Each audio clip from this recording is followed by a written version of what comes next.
Hello there. In the last video we derived how to calculate a confidence interval for a population variance and a population standard deviation. So let's quickly outline that process. So we realized that there's a variable that's associated to a chi-square distribution that relates the standard deviation of the population to the standard deviation of a sample with its degrees of freedom. And we realized that distribution of interest is a chi-square distribution. So we realized that if that is associated to a chi-square distribution, then we can find these critical values, chi-square L and chi-square R, that are associated to some level of confidence C. So once we can calculate those critical values, then we found out that the confidence interval for the population variance under some level of confidence is actually just going to be equal to the degrees of freedom times the sample variance divided by chi-square R, comma, the degrees of freedom times the population or the sample variance divided by the left critical value. And keep in mind here, the critical values are switched from the order they are on the chi-square independent axis. Alright, so with that, let's get started. So let us assume, as an example, suppose that the null hypothesis for something of interest is that the standard deviation is equal to 3.67. So if that is the case, then we can easily come up with the alternative that sigma does not equal to 3.67. And if I don't give you some applicational context, then you don't really have a choice but to choose that alternative because you don't necessarily know what I'm measuring to see whether it's bigger or less than 3.67. And if that is the case, let us assume you want a probability of committing a type 1 error to be equal to 0.04. Remember, the probability of committing a type 1 error is the same thing as saying alpha. So if that is the type 1 error probability, then that means the level of confidence is going to be 0.96. Alright, let's assume you collect a sample. Let's assume your sample has the following characteristics. Suppose that the sample mean is equal to 55.76. Let's assume your variance of your sample is equal to 12.23. And then let us assume that the sample size is equal to 19. And let us also assume that X is normally distributed with some mean mu and variance sigma squared. Alright, with these things, we can pretty much conduct this hypothesis test. Alright, so first off, if we're conducting a hypothesis test on the population variance and standard deviation, the sample mean isn't really going to be useful to us. But if you want to construct a confidence interval for the population mean, then you may want to use X bar as a basis for that, as we did in some videos ago. So the first thing we need to do is calculate the critical values associated to our level of confidence.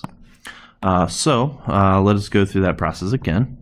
So this is going to be our chi-square distribution, and we're going to be looking for these two critical values. I'm going to call it chi-square L and chi-square R. So remember that chi-square L has alpha over 2 probabilities to the left of it, and chi-square R has alpha over 2 plus C probabilities associated to that. Because remember, C is in the middle, alpha over 2 is to the left, and alpha over 2 is to the right. So from here, we can calculate our critical values. And remember that C is equal to 0.96. Our sample size is equal to 19. That means our degrees of freedom is going to be equal to 18. So with that being said, we can use Excel to calculate our critical values. So chi-square L is going to be equal to CHISQ.IMV of alpha over 2. And remember, alpha is equal to 0.04. So this is going to be 0.04 divided by 2, comma, our degrees of freedom. And once you put that in Excel, you should get something approximately equal to 7.91. And similarly, chi-square R is going to be equal to chi-square.IMV of alpha over 2. So that's going to be 0.04 divided by 2 plus our level of confidence 0.96, comma 18. And once you calculate that, you're going to get something approximately equal to 32.35. So these are your critical values associated to your confidence interval for variance. All right, so with that being said, the confidence interval under a 96% level of confidence for the population variance, again, recall this is equal to nu s squared over chi square r, comma nu s squared over chi square l. So that is going to be equal to, what is that? Degrees of freedom is equal to 18. Our variance was assumed to be equal to 12.23 over chi square r, which is equal to 32.35, comma 18 times 12.23 over chi square l, which is 7.91. And you'll know if these things get backwards because you should have at least a greatest confidence interval here. But once you calculate this out, you should get something about equal to 6.81, comma 27.84. So this is your confidence interval, your 96% confidence interval for the variance. Therefore, based on my sample, I am 96% confident that my variance, keep in mind, is in between 6.81 and 27.84. So with that being said, well, keep in mind we want to conduct a hypothesis test on the null hypothesis that the standard deviation is 3.67, not the variance. So you can either square this standard deviation, or you can calculate the confidence interval for standard deviation. You should get the same conclusion. But I'm just going to calculate the confidence interval for standard deviation, just to be concise. So the confidence interval for the standard deviation, 96%, is going to be equal to the square root of 6.81, comma the square root of 27.84. So once I have that, I have that the confidence interval for sigma under 96% level of confidence is approximately equal to 2.61, comma 5.28.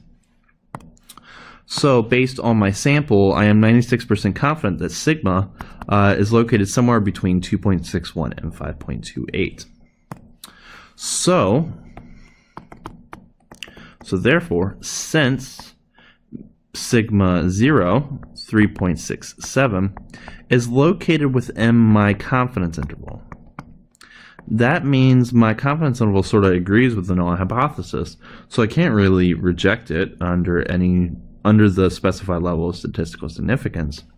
Therefore, I will fail to reject the null hypothesis.